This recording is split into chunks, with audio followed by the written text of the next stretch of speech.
Brand ಬೆಂಗಳೂರಿನಲ್ಲಿ ನೀರಿಗಾಗಿ ಹಾಹಾಕಾರ ಯಾಕೆ? ಪ್ರತಿದಿನ 20 ಕೋಟಿ ಲೀಟರ್ ನೀರಿನ ಕೊರತೆ ಎದುರಾಗ್ತಿದೆ. ಐಟಿ ಸಿಟಿ ಬೆಂಗಳೂರು ತನ್ನ ಖ್ಯಾತಿ ಕಳೆದುಕೊಳ್ತಿದೆಯಾ? ನಮಸ್ಕಾರ ವೀಕ್ಷಕರೇ, ಅಶ್ವವೇಗ ಸ್ಪೆಷಲ್ಗೆ ಸ್ವಾಗತ. ನಾನು ರೋಹಿತ್.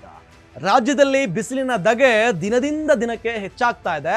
ಇದೇ ಸಮಯದಲ್ಲಿ ಸಿಲಿಕಾನ್ ಸಿಟಿ ಎಂದೇ ಖ್ಯಾತಿ ಗಳಿಸಿರೋ ಬೆಂಗಳೂರಿನಲ್ಲಿ ಕಳೆದ ಹಲವು ದಿನಗಳಿಂದ ನೀರಿಗೆ ಹಾಹಾಕಾರ ಶುರುವಾಗಿದೆ. ಕುಡಿಯುವ ನೀರಿನ ಅಭಾವದಿಂದ ನಲ್ಲಿ ನೀರು ಮರೆಯಾಗ್ತಾ ಇದೆ. ಒಂದ್ ಕಡೆ ನತ್ತಿಯನ್ನ ಸುಡುವಷ್ಟು ಬಿಸಿಲು ಜನರನ್ನ ಹೈರಾಣಾಗಿಸಿದೆ. ಮತ್ತೊಂದ್ ಕಡೆ ನೀರಿನ ಕೊರತೆಯಿಂದ ಜನರು ನಲುಗಿ ಹೋಗಿದ್ದಾರೆ.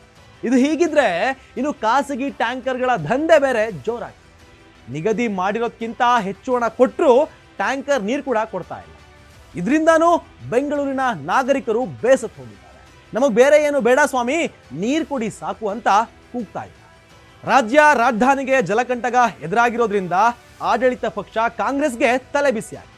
ಇತ್ತ ಲೋಕಸಭಾ ಚುನಾವಣೆಯ ಕಾವು ದಿನೇ ದಿನೇ ಹೆಚ್ಚಾಗ್ತಾ ಇದೆ. ಕಾಂಗ್ರೆಸ್ನ ಎಲ್ಲಾ ನಾಯಕರು ಲೋಕಸಮರಕ್ಕೆ ತಯಾರಿ ನಡೆಸ್ತಾ ಇದ್ದಾರೆ. ಅಭ್ಯರ್ಥಿಗಳ ಹುಡುಕಾಟದಲ್ಲಿ ಬ್ಯುಸಿಯಾಗಿದ್ದಾರೆ. ಇನ್ನೊಂದು ಕಾಂಗ್ರೆಸ್ ಸರ್ಕಾರದ ವಿರುದ್ಧ ಖಾಲಿ ಕೊಡ ಹಿಡಿದು ಬಿಜೆಪಿ ಕಾರ್ಯಕರ್ತರು ಪ್ರತಿಭಟನೆಯನ್ನ ನಡೆಸ್ತಾ ಇದ್ದಾರೆ.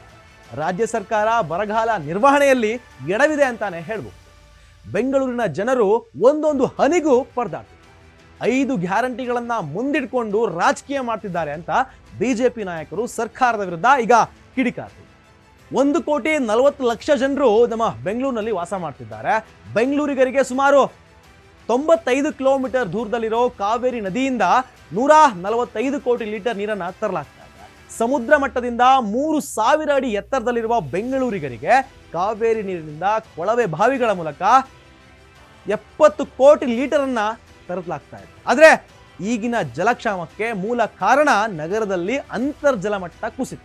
ಹೌದು ವೀಕ್ಷಕರೇ, ಅಂತರ್ಜಲ ಮಟ್ಟ ಕುಸಿತದಿಂದಲೇ ನೀರಿನ ಸಮಸ್ಯೆಗೆ ಕಾರಣವಾಗಿದೆ. ಇಷ್ಟು ಮಾತ್ರ ಅಲ್ಲ, ಈ ಬೆಂಗಳೂರು ಸುತ್ತಮುತ್ತಲಿನ ಸುಮಾರು 110 ಹಳ್ಳಿಗಳು ನಗರಕ್ಕೆ ಸೇರ್ಕೊಂಡಿವೆ. ಇದೂ ಸಹ ನೀರಿನ ಅಭಾವಕ್ಕೆ ಮುಖ್ಯ ಕಾರಣವಾಗಿ ನಿಲ್ಲುತ್ತೆ. ಇಲ್ಲಿಯವರೆಗೂ ಎಲ್ಲರೂ ಬೆಂಗಳೂರಿನ ಟ್ರಾಫಿಕ್ ಸಮಸ್ಯೆ ಬಗ್ಗೆ ಮಾತನಾಡ್ಕೊಳ್ತಿದ್ರು. ಆದ್ರೆ ಈಗ ನಗರದಲ್ಲಿ ಕುಡಿಯುವ ನೀರಿನ ಸಮಸ್ಯೆ ಬಗ್ಗೆ ಮಾತನಾಡ್ಕೊಳ್ತಿದ್ದಾರೆ. ಸಿಲಿಕಾನ್ ಸಿಟಿಗೆ ಕುಡಿಯುವ ನೀರನ್ನು ಒದಗಿಸಲು ಬೇರೆ ಬೇರೆ ಹಂತಗಳಲ್ಲಿ ಕಾವೇರಿ ನೀರು ಯೋಜನೆ ಆರಂಭಿಸಿದಾಗ ಆಗಿನ ಅಂದಾಜಿಗೆ ಹೋಲಿಸಿ ನೀರನ್ನ ಪೂರೈಸ್ತಾ ಇದ್ರು. ಆದ್ರೆ ಇಂದಿನ ಜನಸಂಖ್ಯೆ ಗಣನೀಯವಾಗಿ ಹೆಚ್ಚಿರೋದ್ರಿಂದ ಈಗ ನೀರಿನ ಸಮಸ್ಯೆ ಎದುರಾಗಿದೆ ಅಂತ ಹೇಳ್ಬೋದು.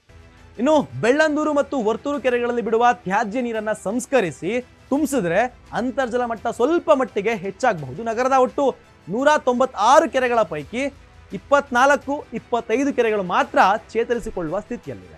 ಈಗ ಬೆಂಗಳೂರಿಗೆ ಎದುರಾಗಿರುವ ನೀರಿನ ಸಮಸ್ಯೆ ಎಚ್ಚರಿಕೆ ಗಂಟೆ ಆಗಿದೆ ನಮ್ಮೆಲ್ಲರಿಗೂ. ಹಾಗೆ ಬೆಂಗಳೂರು ಭಾರತದ ಅತಿ ದೊಡ್ಡ ದುರಾಸೆಯ ನಗರ ಆಗಿದೆ. ಜಗತ್ತಿನ ಮೂಲೆ ಮೂಲೆಗಳಿಂದ ಬಂದು ಇಲ್ಲಿ ನೆಲೆಸ್ತಾ ಇದ್ದಾರೆ. ಇಲ್ಲಿಗೆ ಬರ್ತಿರೋರೆಲ್ಲರೂ ಕೂಡ ಹಣ ಮಾಡೋದಕ್ಕೆ ಅಥವಾ ರಿಯಲ್ ಎಸ್ಟೇಟ್ ನಲ್ಲಿ ಹೂಡಿಕೆ ಮಾಡಕ್ ಬರ್ತಿದ್ದಾರೆ. ಹಾಗಾಗಿ ಹೆಚ್ಚು ಹೆಚ್ಚು ನೀರಿನ ಅವಶ್ಯಕತೆ ಈಗ ಬೆಂಗಳೂರಿಗರಿಗೆ. ಅಂತರ್ಜಲ ಮಟ್ಟ ಕುಸಿತದಿಂದ ಬೋರ್ವೆಲ್ಗಳು ಬತ್ತಿ ಹೋಗ್ತಾ ಇವೆ. ಇನ್ನೊಂದೆಡೆ ಕಾವೇರಿ ನೀರಿನ ಕೊರತೆಯಿಂದಾಗಿ ಬೆಂಗಳೂರು ಜಲಮಂಡಳಿಯಿಂದ ಬೆಂಗಳೂರಿನಲ್ಲಿರುವ ಮನೆಗಳಿಗೆ ಸರಿಯಾಗಿ ನೀರು ಪೂರೈಕೆ ಮಾಡುವ ನಿಟ್ಟಿನಲ್ಲಿ ಸರ್ಕಾರ ವಿಫಲಗೊಂಡಿದೆ. ಈ ವರ್ಷ ಸಕಾಲಕ್ಕೆ ಮಳೆ ಆಗಲೇ ಇಲ್ಲ. ಇದರಿಂದ ನೀರಿನ ಸಮಸ್ಯೆ ಇನ್ನಷ್ಟು ಹೆಚ್ಚಾಗಿದೆ. ಇನ್ನು ಮುಂದಿನ ದಿನಗಳಲ್ಲಿ ಕುಡಿಯುವ ನೀರಿಗೂ ಹಾಹಾಕಾರ ಎದುರಾಗುವ ಸಾಧ್ಯತೆ ಹೆಚ್ಚಿದೆ. ಇದು ಈ ಹೊತ್ತಿನ ಅಶ್ವವೇಗ ಸ್ಪೆಷಲ್. ನೋಡ್ತಾ ಇರಿ ಅಶ್ವವೇಗ.